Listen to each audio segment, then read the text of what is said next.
오늘 주님께서 우리에게 주신 말씀은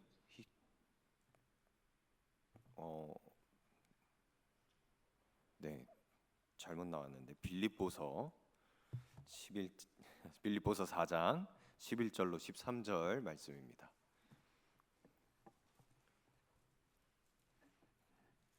신약성경 빌립보서 4장 11절로 13절 말씀. 우리 다 찾으신 줄로 믿고 한 목소리로 읽어서 주님께서 주신 말씀 받도록 하겠습니다. 함께 읽겠습니다. 내가 궁핍함으로 말하는 것이 아니니라. 어떠한 형편에든지 나는 자족하기를 배웠노니 나는 비천에 처할 줄도 알고 풍부에 처할 줄도 알아. 모든 일 곧 배부름과 배고픔과 풍부와 궁핍에도 처할 줄 아는 일체의 비결을 배웠노라. 내게 능력 주시는 자 안에서 내가 모든 것을 할 수 있느니라. 아멘. 샬롬. 네, 우리 옆 사람, 앞뒤 사람과 함께 인사할까요? 샬롬. 네, 샬롬. 오늘 오신 여러분 주님의 이름으로 환영하고 또 축복합니다. 이 저녁의 시간 주님 안에서 온전히 보내는 여러분들 삶 가운데 주님께서 주시는 평안과 행복이 가득 넘치기를 축복합니다. 여러분들에게 대답할 필요가 없는 질문 하나 먼저 던지고 시작을 하려고 합니다. 여러분 행복하십니까? 대답할 필요가 없다고 말씀을 드렸는데 행복하신 분들이 참 많아서 저희 큰빛교회가 정말로 복된 줄로 믿습니다. 그리고 덕분에 한 30초 정도 일찍 끝날 것 같습니다. 제가 청년들이랑 함께 거의 2달 정도를 행복을 찾아서라고 하는 제목으로 말씀을 나눴습니다. 4편의 시리즈 제목이었는데요. 마침 우리 청년부 교사이신 박건 집사님께서 대표 기도를 해주셨는데 아마 또 듣는 기분이 들더라도 못 들은 척하고 들어주시길 바랍니다.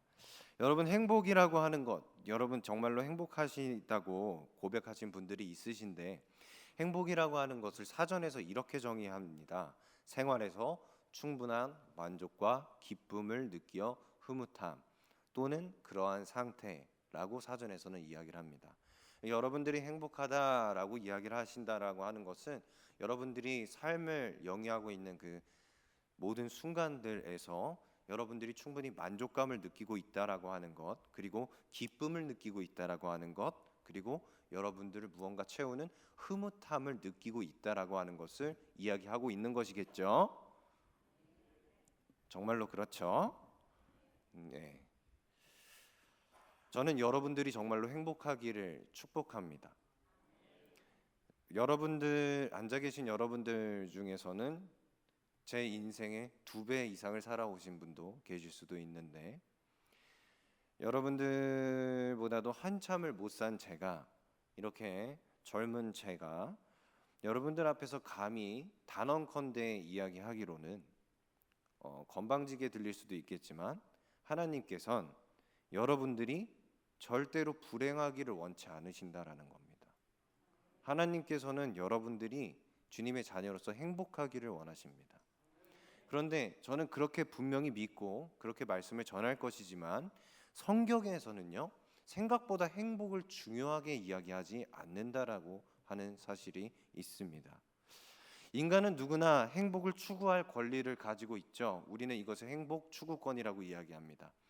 자유민주주의 국가에서는 헌법으로 보장할 정도로 인간이 누려야 할 기본적인 권리 중에 하나라는 거예요. 누구나가 다 본인이 생각했을 때 행복한 것들을 추구해야 할 권리를 가지고 있다라는 거예요. 그걸 누구도 침해해서는 안 된다라는 거죠. 그런데 이 행복을 추구한다라고 하는 말은요 굉장히 역설적이게도요 추구한다라고 하는 건 지금 현재의 내 상태가 지금 현재의 내 삶이 행복하다, 행복하지 않다, 행복하지 않다라고 하는 거를 반증으로 이야기하고 있다라는 걸 우리는 알 수 있습니다.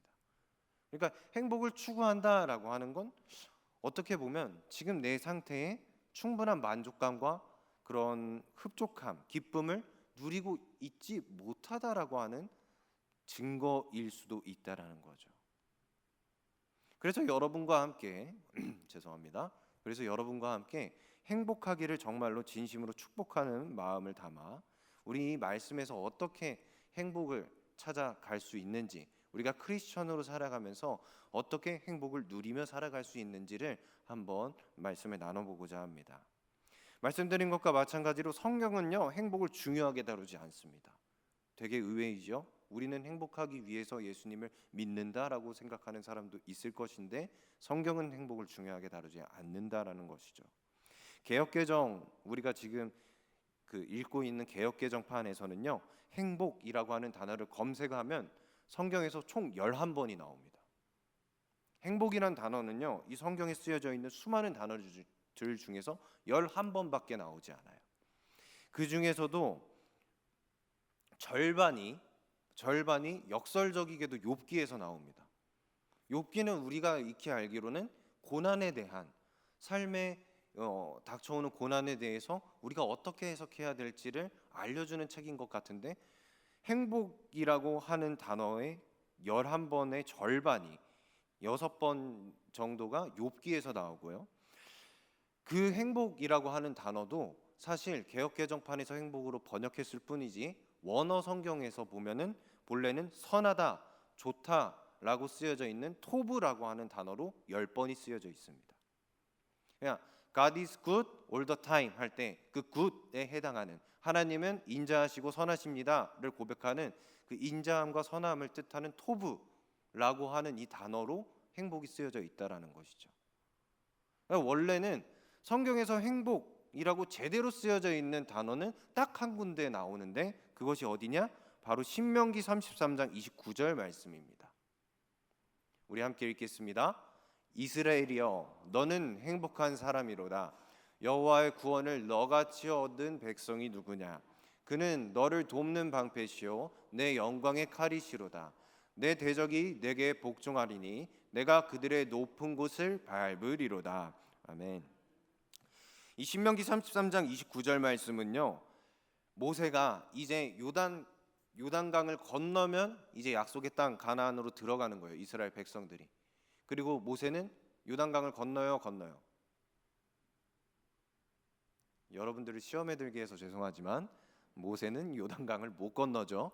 모세는 요단강을 못 건너고 그냥 그 건너편 산에서 바라보며 이스라엘 백성들이 건너가는 것을 지켜볼 수밖에 없습니다. 그러고 죽음을 맞이하게 돼요. 그리고 모세가 그 마지막의 때에 이스라엘 12지파에게 전체적으로 축복의 말씀을 내리면서 너희 지파는 이럴 것이야, 너희 지파는 이럴 것이야 라며 축복을 하면서 맨 마지막 이스라엘 전체 지파에게, 이스라엘 민족에게 너는 행복한 사람이다 라고 축복하면서 하는 말씀입니다. 모세는 이스라엘을 행복한 사람이라고 정의를 해줘요. 성경에서 딱 한 번의 행복이라고 제대로 번역된 단어가 바로 이 신명기 33장 29절 이 모세의 축복의 말씀에서 나오는데, 이 행복이라고 하는 원어 히브리어는 에세르라고 하는 단어입니다. 근데 이 에세르라고 하는 단어를 다시 한번 찾아보니까요, 성경에서, 구약 성경에서 이 히브리어가 45번이 나와요. 그런데 그 45번 중에 행복이라고 직접적으로 제대로 번역된 횟수는 이 신명기 33장 29절 딱 한 번밖에 없다라는 거죠. 나머지 44번은 44번은 복됨이라고 번역이 되었습니다. 왜 성경은 행복이라고 이야기하는 것보다 복됨이라는 것을 44번 더 이야기했을까요? 그만큼 성경에서 중요하게 이야기하고자 하는 건 사실 행복이라기보다는 복됨이라고 하는 상태를 더 중요하게 이야기하고자 한다라는 것이죠. 즉 믿음의 백성들이 추구해야 될 것은 사실 세속적인 행복이라기보다는 복된 상태다라는 것이 오늘 말씀의 결론입니다. 그러므로 지금 끝나느냐? 그렇진 않고 성경에서 계속 이야기하는 건 그만큼 우리에게 복된 상태가 그만큼 중요하다. 복된 상태가 너희들의 삶에 있어서 가장 추구해야 하는 것이다 라는 것을 이야기한다라는 것이죠. 그럼 성경에서 이야기하는 복됨이라고 하는 것은 무엇일까요? 에세르라고 하는 이 단어 복됨이라고 하는 것은요, 아샤르라고 하는 동사에서 파생된 단어예요. 이 에세르라고 하는 단어와 아샤르라고 하는 단어가 형태, 쓰임의 형태만 다릅니다. 명사와 동사의 차이에만 있을 뿐이에요. 그래서 이 아샤르라고 하는 단어가 에세르라는 단어의 동사인데, 이 복됨이라고 하는 이 단어의 동사인 아샤르는요, 그 정확한 의의를 파고 들어가면 똑바로 가거나 걷는 것을 의미해요. 이 예화가 여러분들에게 이해가 잘 될지는 모르겠지만, 음주 측정을 할 때 옛날에 안 부는 사람이 있으면은 어떻게 했어요? 내리게 한 다음에 선을 걷게 했단 말이죠. 비틀거리는지를 보려고. 그래서 똑바로 걸으면 안 취한 거고, 비틀거리면 취한 거로 봤었던 그런 썰도 있었대요. 네, 그렇게 와닿지는 않으시는 것 같아서. 네, 이 아샤르라고 하는 단어가 바로 그런 의미라는 거예요. 똑바로 가거나 걷는 것. 이 선에서 벗어나지 않고 그 이 선대로, 이 길대로 그대로 가는 것을 의미한다는 거죠. 다시 말하면 옳게 행하는 것을 의미해요. 옳게 행한다. 올바로 행한다. 우리말로 가장 와닿는 말은 올곧다라고 하는 말이 있을 것 같아요. 올곧다. 이 올곧다라고 하는 말을 딱 들으면 어떤 느낌이 오시나요? 정말로 구부러짐이나 비뚤어짐이 없이 정말로 잘 뻗어 있는 상태도 떠올리게 되고, 올곧다라는 말을 듣게 되면 정직이라는 단어도 함께 떠오를 수도 있을 것 같습니다. 그만큼 이 아샤르라고 하는 단어에서 이야기하고자 하는 것, 똑바로 가거나 걷는 것을 이야기할 때 어떻게 똑바로 가느냐를 이야기하냐면, 하나님 보시기에 똑바로 가는 것을 이야기하는 거예요. 하나님 보시기에 올바르고 굽힘이 없이 행하는 것을 이 아샤르라고 이야기를 했다라는 거죠. 즉 복되다라고 하는 것은요, 하나님 보시기에 올바르고 굽힘이 없이 하나님 뜻에 합당한 것, 그 삶을 복되다라고 이야기했다라는 것입니다. 그래서 시편의 많은 부분에 있어서 복 있는 사람은 라고 이야기가 나오죠. 시편에서 이야기하는 이 복 있는 사람은 무엇이냐? 하나님을 알고 하나님의 뜻을 알고 걸어야 할 길을 아는 사람을 어떤 사람이라고요? 복 있는 사람이다라고 이야기했다는 것이죠. 근데 이게 행복의 상태와 맞닿아 있다고 여겨지십니까, 여러분? 여러분들이 꿈꾸고 여러분들이 생각하고 여러분들이 그리는 행복의 이미지는 저마다가 다를 것입니다. 그런데 여러분들이 생각한 그 행복의 이미지와 올곧다, 이 시편에서 이야기하는 복 있는 사람, 하나님의 뜻을 알고 하나님을 알고 하나님께서 제시하신 그 걸어야 할 길을 아는 사람이라고 하는 이미지가 맞닿으십니까? 아마 이것은 세속적 기준에서는 행복한 사람이라고 이야기하기는 어려울 것 같습니다. 왜냐하면 다윗의 인생을 보기만 하더라도요, 다윗이 정말로 행복했는가? 모든 순간 행복했다라고 단언컨대 이야기할 수는 없을 수도 있습니다. 왜냐하면 다윗은 수많은 적들에게 쫓기기도 했었고, 때로는 그 자신의 목숨을 보전하기 위해서 미친 척 침을 흘리며 수염이 침에 젖어가며 자신이 제정신이 아닌 척도 불사하기도 했었어야 됐거든요. 그런 다윗의 인생을 볼 때 시편의 대부분의 저자인 다윗이 복 있는 사람은 이라고 이야기할 때 하나님을 알고 하나님의 뜻을 알고 걸어야 할 길을 아는 사람이라고 하는 이 복 있는 사람이 본인의 형편을 생각했을 때 과연 세속적인 행복과 부합한가? 그렇지만은 않다라는 거죠. 다윗이 왕이었기도 했지만 그는 왕이 되기 이전의 시절 창에 맞아 죽을 뻔한 순간도 있습니다. 바로 본인이 섬기던 왕에게요. 목숨의 위협을 수없이 시달리며 살았던 그의 인생을 되돌아보면 그가 과연 정말로 행복했었던 사람인가? 세속적 기준에서 봤을 때 행복을 누렸던 사람인가라고 봤을 때 꼭 그렇지만은, 모든 순간 그렇지만은 않다라는 걸 이야기할 수 있겠죠.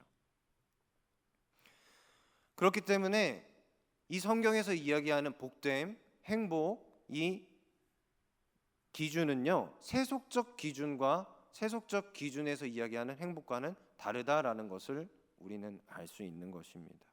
성경은 하나님의 뜻을 따라서 거룩하고 의롭게 살 것을 제안합니다. 여러분들 행복하길 바랍니다 라고 제가 여러분들 행복하기를 축복합니다 라고 이야기하지만, 여러분들이 모두가 다 만수르와 같은 재벌이 되기를 바란다라는 의미는 아니에요. 여러분들이 돈 걱정 없이 살아도 좋겠죠. 저도 좋을 겁니다. 저도 제가 원래 그 앨범을 냈었던 기억이 저의 과거에 있는데, 그게 랩이거든요. 제가 힙합을 정말로 좋아하는 음악 장르 중에 하나인데, BY라고 하는 믿음 좋은 청년이 있어요. 그 인천에 있는 주안교회라고 하는 교회 다니는 그 청년이 가사에 이런 말을 썼거든요. 100만 원짜리 수표를 100장씩 11조를 내는 것이 자신의 목표, 꿈이다라고 가사에 썼었어요. 그 꿈이 이루어졌을까요? 이루어졌을까요? 그 사람은 진짜 이뤄냈어요. 저도 그랬으면 좋겠는데 현실은 그렇지 않거든요. 저도 물론 물질적으로 풍요로우면 좋겠죠. 물질적으로 아무런 걱정이 없었으면 좋겠죠. 세속적으로 봤을 때 저 사람 되게 복을 많이 받았나 보다 라고 칭할 정도로 어떻게 보면은 행복한 삶, 다른 사람이 봤을 때의 행복한 삶을 영위할 수 있다라면 저도 좋겠죠. 그러나 성경은 그런 기준의 행복한 삶을 여러분에게 제시하고 있지 않다라는 거예요.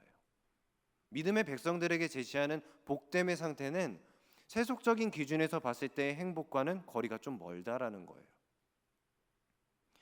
근데 우리들이 믿으면서 되도록이면 그렇게 살면 좋겠는데, 대부분의 삶이 세속적 기준에서는 행복과는 거리가 좀 멀 수도 있죠.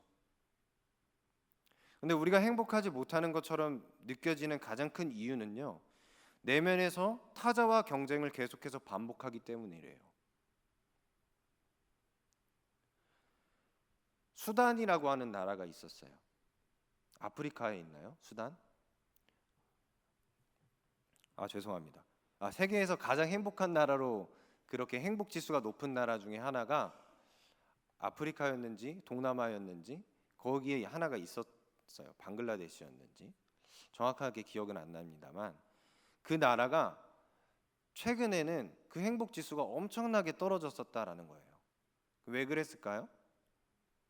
스마트폰 보급률이 올라가면서 행복 지수가 떨어졌대요. 그 사람들이 타인과의 비교를 할 수 있는 소셜 네트워크 서비스가 그 사람들에게 제공되지 않았을 때, 인터넷 통신망이 제공되지 않아서 세상의 다른 세계의 사람들이 어떻게 사는지는 몰랐을 때는 그냥 자기들이 행복했다라는 거예요. 빨개 먹고 살아도 과일 따먹으면 살아도 때로는 한 끼를 굶어도 행복했었다라는 거죠. 그런데 이제 다른 사람들과의 비교를 시작하니까 그들이 행복하지 않다라는 거예요. 더 이상 행복하지 않더라는 것을 이야기했다라는 거죠. 이처럼 우리가 행복하지 못하는 것처럼 느껴지는 것은 다른 이들과 나의 삶의 조건을 계속해서 비교하기 때문에 우리는 불행하게 스스로를 여기는 그런 함정에 빠지고 만다라는 겁니다.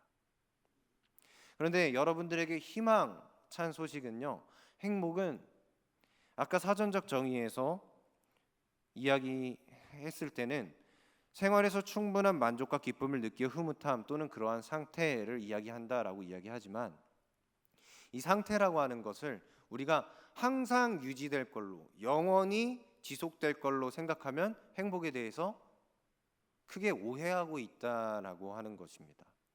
행복은 항상 유지되지 않습니다. 영원하지 않습니다. 절망적인가요? 하나님 나라에 살면 영원히 행복할 것 같죠?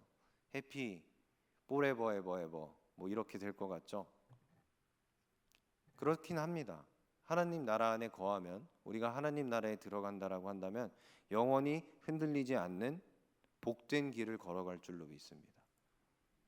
그러나 우리가 바라는 세속적 행복을 하나님 나라에서 영원히 누린다? 그거는 사실 말이 안 됩니다. 하나님 나라에 들어간다고 해서 나의 집이 펜트하우스가 되는 게 아니에요. 우리는 신앙을 통해서 어떻게 보면 행복을 사려고 하는 그러한 어리석음을 우리의 신앙의 모습 속에서 가지고 있을 수도 있습니다. 내가 이 신앙의 행위를 통해서 마일리지를 적립하면 천국에 어떠한 보상이 기다리고 있을 것이다.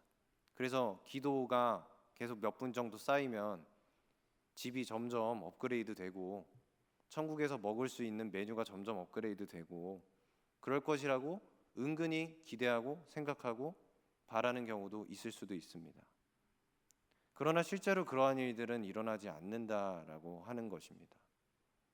오히려 천국에 들어가면 하나님과 영원히 함께함으로 그러한 것들을 더 이상 바라지 않는 상태가 되는 것이지, 그리고 하나님과 함께함으로 모든 것을 누리는 상태가 되는 것이지, 내가 생각하는 세속적인 그러한 어떠한 풍요를 누리는 상태로 들어가지는 않는다라는 거예요.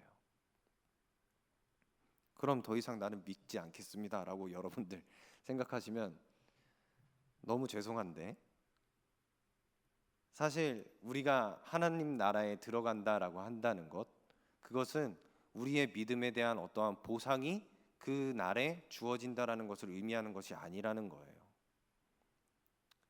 신학교 다닐 때 제일 힘들었던 순간이 어떤 순간이냐면 구원론 수업 시간에 있었던 일인데, 그 중에서는 이제 목회자의 와이프로 사모님으로서 평생을 살아오시다가 이제 신학을 공부하시는 분들도 대학원에는 더러 계셨습니다. 근데 그분들에게 제일 해결이 안 되는 부분이 바로 상급에 대한 부분이었습니다. 왜냐하면 본인이 이 땅 가운데 살면서 행복감을 그렇게 많이 누리지 못했던 거죠. 그리고 본인이 이 땅 가운데 살면서 추구하고 싶은 것들이 있었는데 그 모든 추구하는 것들을 다 제한하는 절제를 통해서 하나님께 영광을 돌리고자 했었던 순간들이 있었던 거죠.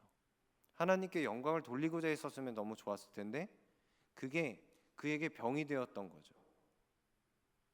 그래서 그 사모님이랑 이야기할 때 천국에 상급이 있느냐로 이렇게 여러 가지를 논의를 토론을 하는 시간이 있었어요, 수업 시간에. 근데 만약에 없다면 나는 억울해서 못 살겠다라는 거예요. 내가 지금까지 평생을 절제하면서 인내하면서 어떻게 살아왔는데 천국에서 상급이 없다? 그럼 난 너무 억울하다. 그럼 하나님 너무한 거 아니냐? 저도 좋은 차 타고 싶고요. 저도 돈 많이 벌고 싶고요. 이 땅 가운데서 누리고 싶은 거 다 누리고 싶습니다. 저도 브랜드를 모르는 게 아니에요. 안 볼 뿐이지. 여러분들이 브랜드 가방을 교회에 들고 이렇게 딱 성경책을 그 안에 담아서 오는 분들이 있다라고 한다면 못 알아보지 않습니다. 알아요. 그렇지만 안 볼 뿐이죠.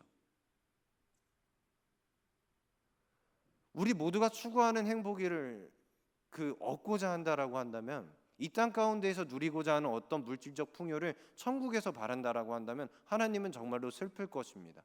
왜냐하면 하나님이 원하시는 여러분들의 복됨의 상태는 그 상태가 아니거든요. 그리스도인들이 추구해야 할 것은 행복감에 휘둘리는 것이 아니라 복됨을 추구하며 사는 삶입니다. 다른 사람들과 비교해서 내 자신이 불행해지거나 다른 사람들과 비교해서 내 자신이 얻는 대안 동경을 통해서 얻는 행복감이 그리스도인들이 추구해야 될 행복이 아니라는 거죠. 그러므로 행복해지려고 하는 바람을 품고 사는 사람은요, 본인의 현실이 행복하지 못하는 것을 그만큼 반증하는 것이기 때문에 도리어 행복을 놓칠 수밖에 없다라는 것입니다. 그런 말이 있잖아요. 네잎클로버의 꽃말이 뭐예요? 행운이에요. 행운. 그리고 세잎클로버의 꽃말이 뭐예요? 행복입니다. 근데 네잎클로버 그 행운 하나를 이렇게 찾으려고 우리는 수없이 많은 그 행복이라고 하는 세잎클로버를 짓밟는다라는 거예요. 헤집는다라는 거예요. 눈앞에 도처에 도사리고 있는 그 행복들은 바라보지 못하고 나를 행복하게 해줄 것만 같은 행운을 목매어 찾는 것, 그것이 인간의 어리석음이라고 하는 것이죠. 그러므로 그리스도인들은요, 행복감에 휘둘리는 삶을 살아서는 안 됩니다. 행복감은요, 주관적인 느낌이고 자기 중심적이며 물질적 상태를 이야기합니다. 물질적 상태에 따라 좌우되기도 합니다. 그러나 성경에서 이야기하는 에쉐르, 복됨은요, 삶의 자세를 이야기하며 태도를 이야기합니다. 또한 자기 중심적인 것이 아닌 자기 희생적인 태도를 통하여서 증명이 됩니다. 또한 복됨은 물질적 상태에 따라 휘둘리는 것이 아니라, 좌우되는 것이 아니라 하나님 안에서 누릴 수 있는 것입니다. 그러므로 여러분, 주님께서 주시는 그 복됨의 상태를 누리는 여러분들이 되길 주님의 이름으로 축복합니다. 오늘 말씀에서 빌립보서 4장, 이 말씀에서 우리가 제일 잘 아는 말씀이 무엇입니까? 바로 13절 말씀일 것입니다. 우리 한번 13절 말씀 한번 띄워봐 주시겠습니까? 내게 능력 주시는 자 안에서 내가 모든 것을 할 수 있느니라. 아멘. 사도 바울이 왜 이렇게 고백했을까요? 내게 능력 주시는 자 안에서 내가 모든 것을 할 수 있다. 사도 바울이 하나님을 믿는 믿음으로 인해서 하나님과 같은 전능성을 품게 되었다라고 하는 의미로 이 고백을 한 것은 아닐 것입니다. 모든 것을 할 수 있다라고 하는 말을 영어 성경으로 찾아보니까 Almighty, 이 전능성을 이야기하는 Almighty로 번역한 게 아니라 All of Things라고 이야기가 되어 있더라고요. 번역이 되어 있더라고요. 그러니까 하나님께서 원하시는 모든 것들을 나에게 능력을 주시는 하나님 안에서 나는 할 수 있다라고 사도 바울이 고백을 한 거더라고요. 사도 바울은요, 왜 이렇게 고백을 했는가라고 보면 그 이전에 11절과 12절 말씀을 보면 알 수가 있습니다. 정말로 자신이 전능성을 가져서 이야기한 것이 아니라 내가 궁핍해서 이야기하는 것도 아니고 내가 가난해서 이야기하는 것이 아니라 어떠한 형편이든지 자족하기를 배웠으며 비천에 처할 줄도 알고 풍부에 처할 줄도 알고 배부름과 배고픔과 풍부와 궁핍에도 처할 줄 아는 일체의 비결을 배웠다라고 이야기를 합니다. 그러므로 사도 바울이 이야기하는 것은 어떤 상황이든지 흔들리지 않는 일체의 비결을 나는 배웠습니다 라고 이야기해요. 그 흔들리지 않는 비결이 있으므로 나는 내게 능력 주시는 자 안에서 뭐든지 할 수 있습니다 라고 빌립보 성도들에게 이 편지로 고백을 하는 겁니다. 그럼 사도 바울이 그렇게 고백할 수 있는 자족의 비결, 그것은 무엇일까요? 자족이라고 하는 말은요, 이 헬라어로 아우타르케스라고 쓰여져 있습니다. 이 성경에 이 아우타르케스라고 하는 말 자체가 자기 만족이라고 번역이 됩니다. 근데 이 아우타르케스는요, 아우토스라고 하는 말과 아르케오라고 하는 단어의 합성어예요. 아우토스라고 하는 자신이라고 하는 말, 그리고 아르케오라고 하는 충분하다라고 하는 말의 합성어가 바로 이 자기 만족을 뜻하는 아우타르케스라는 거죠. 이 말을 다시 풀어서 번역하면 맨 밑에 거 한번 우리 함께 읽어볼까요?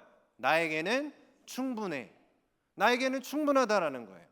사도 바울이 그 비결, 일체의 비결이라고 이야기한 자족, 그 비결이 나에게는 충분해 라고 여기는 그 태도가 바로 사도 바울의 일체의 비결이었다라는 거죠.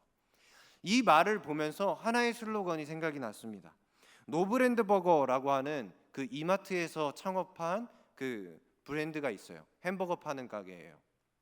거기에는 가게 매장마다 이런 슬로건이 걸려져 있어요. 여러분들 이 정도 다 읽으실 수 있잖아요. 한번 읽어볼까요? Why pay more is good enough.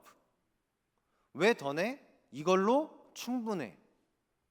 노브랜드라고 하는 그 브랜드의 가치가 브랜드 로고와 브랜드 디자인과 브랜드 네이밍이 주는 그 상징성과 거기에 붙는 가격, 이 프라이스를 떼고 소비자에게 더 저렴하게 다가가겠다라고 하는 슬로건, 그 기업 이념을 가지고 있다 보니까 이런 슬로건을 내건 거예요. Why pay more? 왜 더 내? 햄버거 먹는데 왜 돈을 더 내? 왜 햄버거 먹는데, 수제버거 먹는데 왜 돈을 비싸게 더 내? 이걸로 충분하지 않아? 이거면 충분하지 않아? 라는 거예요. 심지어 진짜로 실제로 롯땡 버거보다 노브랜드 버거가 더 맛있고 저렴해요. 우리가 이 맛을 향유하는데, 이 햄버거 세트를 향유하는 데 있어서 뭐하러 돈을 더 내느냐는 거예요. 이걸로 충분하지 않냐는 거예요. 이런 태도가 우리 삶에도 필요하다는 거죠. 사도 바울이 이야기한 자족의 비결, 그것이 바로 이겁니다. 이거면 나에게 충분해. 충분. 나에게 만족이 되는가? 나에게 충분한가? 이것이 바로 행복의 핵심적인 단서입니다. 여러분들 충분하십니까? 여러분들 삶이 정말로 충분하십니까? 남들은 루이비땡 들고 다니는데 나는 시장에서 산 가방 들고 다닌다고 해서 내 삶이 불행해집니까? 남들은 어떤 신발을 신고 다니는데 나는 평범한 스니커즈 신고 다닌다고 해서 내 삶이 불행해집니까? 남들은 어떤 차를 타고 다니는데 나는 이런 차를 타고 다닌다고 해서 내 삶이 불행해집니까? 타자와의 비교를 하는 행동을 멈추시길 바랍니다. 그것은 여러분들을 더 불행하게 만들 것입니다. 여러분들이 충분히 여기는 것, 만족에서 끝남이 아니라 여러분들 삶에 채워진 것들을 충분하게 여기고 그것들에게 감사할 줄 아는 것이 여러분들을 더 복된 상태로 만들어줄 것임을 믿습니다. 그리고 그 감사의 대상이 누구인지 잊지 마십시오. 그 감사의 대상이 누구입니까? 바로 천지를 지으시고 만물을 주관하시는 하나님 아버지입니다. 박진영 씨가 천열매들이라고 하는 유튜브 채널을 운영하는데 저는 그 믿음의 상태가 어떠한지 확실하게 여러분들에게 이단이다 아니다 라고 정죄하거나 아직 정죄받은 것도 아니고 그렇기 때문에 감히 말씀은 못 드리겠지만 박진영 씨가 힐링 캠프라고 하는 프로그램에 나와서 한때 이런 이야기를 했었던 적이 있습니다. 자신의 삶에 주어진 것들이 생각을 해보니까 자신이 원래는 누릴 수 없는 것들이 너무 많았다라고 하는 거예요. 자신의 재능, 자신의 배경, 자신이 가지고 있는 어떠한 그 것들로 자신이 누릴 수 없는 것들을 자신이 누리거나 받을 때가 있다라는 거예요.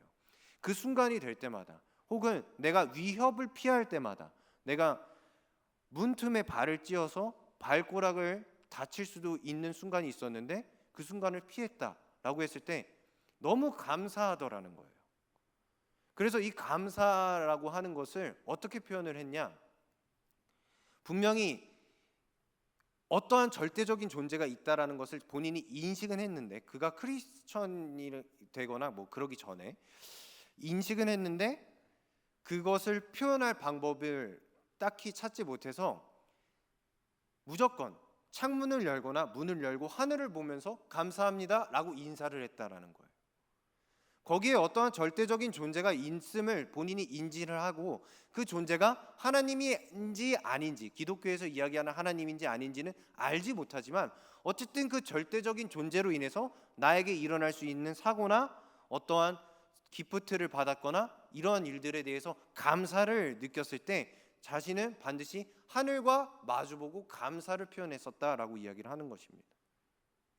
여러분들 그렇게 의식적으로 행동할 필요는 없겠지만요. 여러분들 삶 가운데 행복을 그리고 감사의 순간을 누리게 하신 분이 누구이신지를 반드시 기억하는 여러분들 되시기를 주님의 이름으로 축복합니다.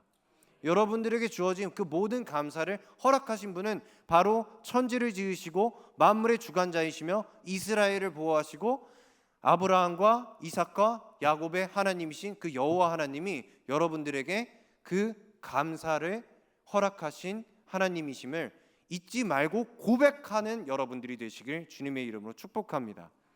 그래야 그 감사의 기억들이 그 행복의 순간들이 단순히 스쳐 지나가는 것이 아니라 여러분들에게 간증의 순간이 되는 것이고 여러분들에게 은혜의 고백의 순간이 되는 것이고 여러분들 삶에 머무는 하나님과의 좋은 감사의 추억이 되는 것이기 때문입니다.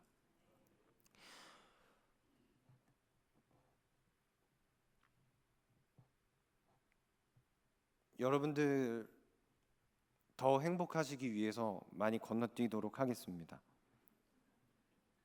그리고 여러분들이 이미 충분하신 것 같습니다. 말씀의 제목에서 여러분들에게 충분하십니까? 라고 질문을 던지면서 여러분들에게 이 말씀을 전하기 시작했지만 여러분들 이미 충분히 알아들었습니다 라고 이야기하는 것 같습니다. 그러므로 마지막으로 한 가지만 더 점검해 보길 원합니다. 여러분, 정말로 여러분들의 삶이 예수님 한 분으로 충분하십니까? 저는 여러분들이 예수님 한 분으로 충분하시길 축복합니다. 가장 확실한 것, 그리고 가장 분명한 사실은 예수 그리스도를 믿는 믿음이 우리를 가장 복된 길로 인도한다라는 사실입니다. 우리는 그 믿는 믿음 하나 때문에 이 주말 저녁에 하루를 온전히 주님 안에서 보내기 위하여 이 자리에 나와 있는 것 아니겠습니까? 어떤 이들은 이 자리보다 소파가 더 나에게 평안과 안식을 주는 자리일 수 있습니다. 그러나 소파든 이 예배하는 예배당이든 내가 길을 걷는 길거리든 그 어디든 주님과 동행한다면 그곳이 가장 평안한 곳이고 그곳이 주님의 통치가 이루어지는 곳이 되기를 주님의 이름으로 축복합니다. 절망뿐이었던 삶의 방향이 하나님의 전적인 은혜로 그 십자가 사랑으로 소망이 가득한 삶으로 바뀌게 된 기적의 산물이 바로 여러분들입니다. 원래 멸망의 자녀, 진노의 자녀였는데 그 자리를 하나님의 자녀로 신분을 변화시켜 주시고 옮겨 주신 것이 하나님의 전적인 은혜입니다. 그 은혜를 받은 우리들이 누려야 할 세상은 우리의 모든 물질관과 가치관과 세계관이 하나님으로 인하여 예수 그리스도로 인하여 전적으로 변하는 경험을 하는 것이 바로 가장 큰 기적입니다. 그 기적이 여러분들 삶 가운데 날마다 일어나길 축복합니다. 정말로 여러분들 예수 그리스도로 인하여서 구원받은 것이 가장 기쁜 소식이십니까? 정말로 여러분들에게 가장 복된 소식이십니까? 정말로 우리는 그 소망이 가득한 삶, 그 하나면 충분합니까? 여러분, 예수님 한 분이면 정말로 충분합니까? 마가복음 12장 41절로 44절에서는 두 렙돈 드린 과부에 대한 이야기가 나옵니다. 여러분, 정말로 그 과부처럼 여러분들의 생활비 전부를 다 드려도 아깝지 않습니까? 작아졌죠? 저도 함부로 이야기는 하진 못합니다. 근데 제 신학교 친구 중에 한 명이 세계에서 가장 가난한 나라라고 하는 부룬디에 선교사로 나가 있습니다. 거기에는 감리교 선교사도 한 명도 없거든요. 그런데 그 친구가 이제 처음으로 거의 감리교에서는 처음으로 파송받아서 이제 사역을 시작하고 있습니다. 저는 그렇게 못합니다. 저는 갑자기 세계에서 가장 가난한 그 나라로 가라고 하면 못 갑니다. 그 나라에 사는 그 소식을 들어보면 전기도 가끔 끊기고 총기를 이제 소지하거든요. 일반 사람들이. 그리고 반군 막 이런 정부 그 독재 정권에 대해서 반군 세력들도 있기 때문에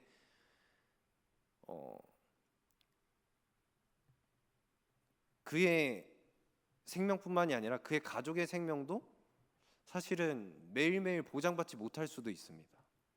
그런 곳에 갑자기 가라고 한다? 하나님께서 명하신다? 그러면 저는 크게 아멘이라고 못하겠습니다. 하물며 지금 이 땅 가운데 살면서도 내 생활비의 전부를 하나님께 바쳐라 라고 하나님께서 저에게 음성을 들려주신다? 아멘이라고 함부로 이야기하진 못하겠습니다. 저조차도 예수로 충분하다라고 그렇게 자신 있게 이야기하지 못하는데 여러분에게 강요하는 것처럼 들리는 것 같다면 너무나도 죄송합니다. 그러나 여러분들, 그리고 이 말씀을 전하는 저도 예수로 충분한 삶을 충분히 누리는 저와 여러분들의 삶이 되기를 주님의 이름으로 축원합니다. 사도 바울이 오늘과 같은 이 말을 전한 까닭은요, 사실 빌립보 교회 성도들의 그 헌신, 물질적인 선물 때문이었습니다. 빌립보 교회 성도들이 사도 바울을 생각하면서 십시일반 모아서 사도 바울 선교에 도움이 되라고 2번이나 연보를 보내었습니다. 사도 바울이 그것에 대한 감사를 꼭 기억하면서 자신이 빌립보에 보낸 이 편지의 마지막에 그 물질을 보내줘서 감사합니다라고 기록하면서 쓴 내용 중에 한 부분이 바로 오늘 본문의 말씀입니다. 오늘 본문 말씀을 전체적으로 풀어서 이야기하면 빌립보 교회 성도 여러분, 여러분의 그 물질적 도움과 연보가 너무 감사합니다. 그것이 저를 행복하게 만들었고 저를 충분히 채워주었고 하나님 나라에 충분한 쓰임이 되었습니다. 하나님을 기쁘게 하신 줄로 믿습니다. 그러나 여러분, 내가 정말로 여러분들의 성의를 무시하는 말도 아니고 여러분들이 제 말을 듣고 더 기분이 좋아져서 더 도움의 손길을 모으기를 바래서 그러는 것도 아니고 제가 재산이 없이 궁핍해서 그러는 것도 아니라 저는 어떠한 형편이든지 스스로 만족하는 방법을 배웠습니다. 그러므로 저에게 더 이상 이런 물질적 헌신을 연보를 보내주지 않으셔도 괜찮습니다. 그러므로 저는 풍부든 비천이든 궁핍이든 가난이든 나의 상황과 상태가 어떠하든지 복음을 전하는 데 있어서 나에게 그 상황이 충분하다라고 여길 수 있는 믿음이 있습니다.